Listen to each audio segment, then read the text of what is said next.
This is for the real estate investors. All right. So if you are an aspiring real estate investor, get your pen and pad out because now I'm talking to you now. All right. We're going to talk about the top 5 questions and answers for real estate investors. All right. Let me say it again for the folk in the back row. The top 5 questions and answers for real estate investors for this market due to the fact that Zillow has revised their sales forecast down. That's why you see it in the bottom left-hand side. You actually see Zillow still there, right? So watch this now. Now, here's the first question that I get a lot of times. LaDale, how do I find profitable deals in a competitive market? Great question. Great question. Well, this is when you have to become an expert in locating distressed properties. So, what is a distressed property? A distressed property is a property that um, needs some. There's two types of distressed properties. You have a dilapidated home, was a property that needs to be renovated, right? Or um, a seller that is in financial turmoil. One of those two. All right. That's distressed properties, right? I'm going to focus on just the distressed property right now that needs work, right? Because the other one is a different discussion, and I'll do a live on that one later on. How do you find profitable deals? You learn how to locate distressed properties in your city and county. Notice I didn't say state or nation. I said city or county. Now, why is that so important? It's very simple. Is one of the best partners I actually have is a local municipality, which is called a city. Now, why is that? Well, a city only makes their revenue off of taxes, as well as the county, right? Taxes. They make no product, no service. They make their money only on taxes. That's it. Taxes from where? Property taxes. So if there's a property that is vacant, dilapidated, needs work, uh, have code violations when it comes to paint, boards on windows, high grass, burned down property, the roof is messed up, the fence is messed up, right? Those are what they call code violations. Those are liabilities on the balance sheet of the city. Why? Because it's not bringing in revenue. So in steps you, because you know how to locate distressed properties. And we're going into the strategy in a second.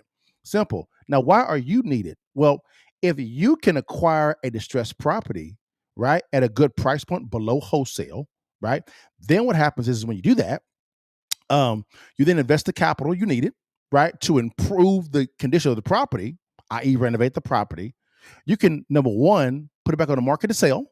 Or number two, you could refi the long-term debt and or lease the property out. Number three, you can sell or finance the property out yourself, become a bank somebody else. You have 3 different strategies, not hard at all. Does that make some sense, guys? This is the reasoning why the city values a partnership with a local investor, because you are solving a problem for the city. They don't want to be investors. They want to be tax collectors. Let me say it again. Cities don't want to be investors. They want to be tax collectors. And that only happens when you step in, right? Just so happens you know how to locate a distressed property, right? Vet the deal the right way, right? Structure the deal the right way. And then, of course, close, renovate, refi, put some tax-free money in your pocket, put it on the market, sell it, or you can become the bank somebody and sell or finance the property out. You've now solved the problem for the city. Simple. All right, guys? All right, cool. Number 2, what's the best way to finance my investments without draining my savings? Simple. Joint venture partnerships. All right? Guys, almost all of the deals that I do, none of my own money is in the deal. Why? Because I don't want to drain my money. And it's a win-win for my joint venture partner, whether it be apartment complexes, hotels, which I don't invest in no more at all, office buildings, but I've divested out of those, warehousing, new construction, land development, right? Single-family residences, apartment complexes. Joint venture partners are essential to this. Essential. Does that make some sense, guys? They're essential to this thing. That's how you can keep your cash in your bank. Now, let me give you another secret real fast as well. Also, all right, let me slow down real fast. I'm talking too damn fast. Whenever you go borrow debt from an institutional lender or a bank, they want to know that you actually have the cash to perform, to acquire, and to sustain their investment in you. It's only shown if you have money in the bank, whether it's your money or someone else's money. Just doing that for a second. That's how you solve that problem. Number 3, how do I maximize cash flow from each property? Simple. You acquire right. I buy below wholesale. I don't buy retail. I don't buy at wholesale. I buy below wholesale. Let me give you an example. I'm gonna give you a real life example of a property that I actually acquired. We acquired a property in Jackson, Mississippi. This is a single family residence, right? We bought it for I think $15,000, right? 15 grand. And the property was valued at about $20,000. So I bought it below wholesale, right? It needed about $40,000 of work. So I bought it at 15. I put 40 into it. I'm all in at $55,000. The after repair value, which means after I renovate the property, it was worth $110,000. No, I can get 75% of the 110. So that is $82,500, right? That is. So 82,000 minus what? 55,000.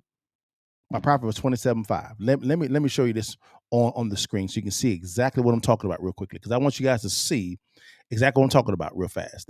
These are real numbers. This is a property in Jackson that I currently own right now. I own it right now. It's on my balance sheet right now. It's a single family residence. All right, I'm gonna walk you through the numbers. I want you to see what I'm doing. There we go. There we go. Now I want you to see my numbers. Right, here we go. Remember right now. Remember what we got. All right. So the property was valued at $20,000. I bought it for $15,000. So I bought it below the value. So $15,000. I put 40 into it. So 40,000. I'm gonna give you, so 15,000. Here we go. Come on, LaDale. My bad, y'all. $15,000. Here we go. Plus 40,000. Right. I'm all in at $55,000. All right. Now, the after repair value, which means after I have increased the value by investing the capital into it, was $110,000. Right. I know that I can get from the bank 75% of this 110. That's $82,500. That amount, 82.5 minus 55,000, which means that my all in, when I acquired it, that was my profit, 27.5 on one property, and none of that was taxed. That's tax-free money, because all I did was I paid off old debt with new debt, and debt cannot be taxed at all. You see how that works? So that's how that works, right? Here's another deal that I actually have. This is in Texas, right? Bought a property for $87,000, right? The as is value, as is currently before I put any money into the deal, was $113,000. I bought it for $87,000, right? So therefore, I walked into the deal with 26,000 of literal cash in my pocket, literal cash in the pocket. Not bad, is it? Now watch this. Now I'm putting, remember, 87,000. I'm putting 40 into it. So plus $40,000. Here we go. That's $127,000. Right? Actually, I'm sorry. I was wrong. I got it for cheap. Yeah, I'm sorry. I got it for cheaper than that. I'm sorry. So really it was 87,000, guys, times what was it? 90%. I actually bought it for 78.3. I'm sorry. So at 78.3, that's what I got it. I got 40,000 renovation to it. Actually, no, I'm actually wrong. But I'm gonna say 40,000 for example. That's $118,300, right? 118.3. The ARV is $189,000, right? That's what it is. 189. Yes, that's what it is. That times 75% is $141,750, right? So minus what? 114 is what it was, right? 114, 3, I believe. That's my profit at the end. Not bad, is it? All tax-free. It's tax-free money, guys. That's tax-free money, right? Tax-free money. Now, all right. That's how you maximize your cash flow. You buy right, buy below wholesale. Number 4, what mistakes should I avoid that could kill my cash flow or portfolio growth? Easy. Buying wrong and not knowing your exit strategy up front. Begin from the end. Know your strategy up front. Once you know your strategy up front, work your way backwards to the beginning, right? If your strategy for said property is to buy and renovate, right, and refi and lease, you better make sure you have enough cash to make that mortgage payment. If you're borrowing the debt. Number 2, you better make sure that you have enough delta there to refi to pay off that old debt, take on some cash, tax-free, right? And number 3, you better make sure you actually have a good property manager that can begin leasing the property out immediately for you, right?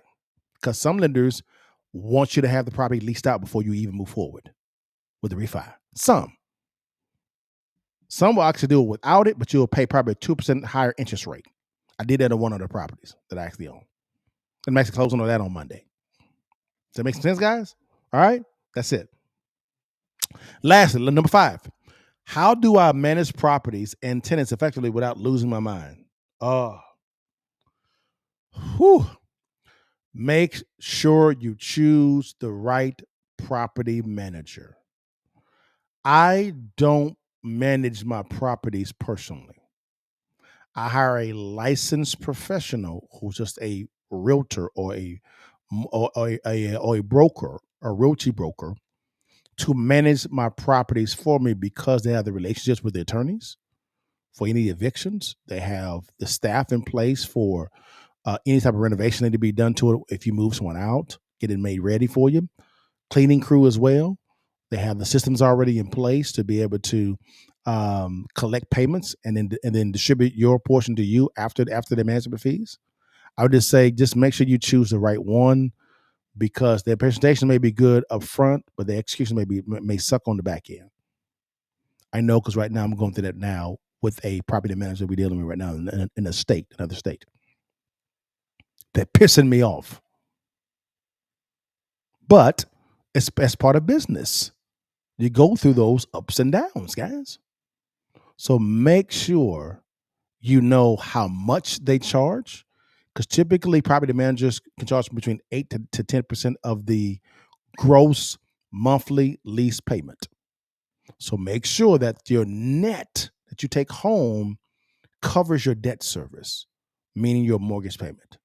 That's principal, interest, taxes, and insurance. Does that make sense, guys? That's what I would typically do when it comes to effectively. You don't manage it. I would allow a property manager to manage it. Now, there's a very successful real estate investor who I think is why his name is At My Best. He's on Instagram. I advise you to follow him. He gives you the real deal. Good guy. He manages a lot of his properties on his own, and that's great. He enjoys that. I don't. That's fine. I don't want to get phone calls. And again, here's a little bit of news flash for you guys. Write this down. Make sure you insure your HVAC condensers, your hot water heaters, your plumbing and electrical in the house, and also insure any loss of rents. That'll save you so much headache. Okay? I'll talk about that later on, guys. But that you can literally insure your rental payments. Yes, you can. You can insure anything you want. Bless God, give thanks. Bless God, give thanks. Bless God, give thanks. Bless Ask God, give thanks. Big God, big grace.